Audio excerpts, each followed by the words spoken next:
Okay, so we're busy with financial maths and now we're doing our future calculations.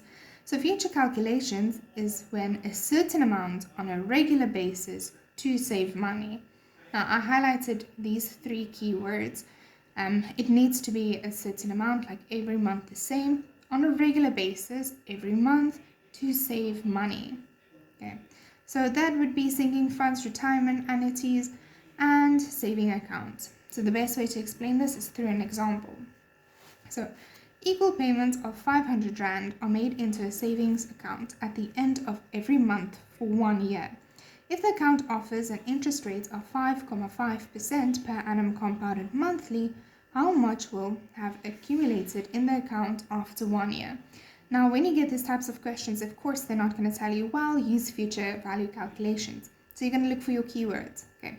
So we have equal payments of 500 Rand, so we have our certain amount into a savings account, so to save money, and at the end of every month, so on a regular basis. So now we know we're using future value calculations. So if I look at my timeline, I'm going to make my first deposit here in January. Okay, so they said at the end of every month. So when I put my first deposit, okay, then on February, end of February, I'm going to do my second, March 3rd, and so on and so forth until we get to December. Now, the thing that you need to remember with this is the last payment will earn no interest because I pay my last 500 Rand on the last day, like on the last month.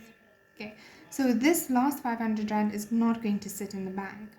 Okay, so when that happens, we think back to November.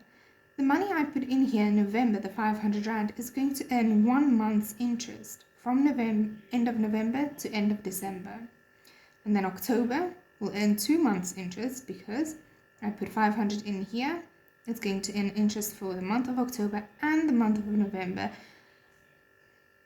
like until December. So none, no interest, 1 month interest, 2 month interest, 3 month interest, and so on and so forth until we get to January, which the initial amount that we put in of 500 Rand will have earned 11 months interest. Okay, so if we take that into account, we're going to use our compounded formula because it's compounded monthly.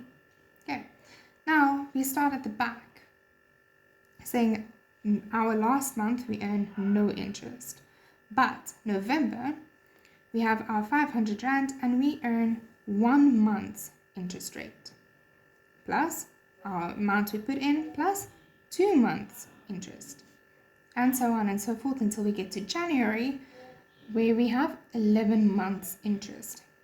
Now if you look at this, you'll notice that it's a geometric series where R is my interest and A is my amount I put in monthly. Now with our geometric series, we can go use our formula for that. And please note that you have this on your formula sheet. Okay, so substituting everything in there. Let me just go to the next page. Okay, so now I can substitute in, well, it's 12 months. I have my 500 Rand I put in, which is my initial, like my starting. Then I have my interest rate. My months is 12 months because it's a year minus 1, and at the bottom as well. So remember I said R is going to be my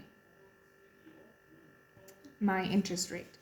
So for that, I need to substitute in here. So this whole bracket moves down, minus 1, which is part of my formula.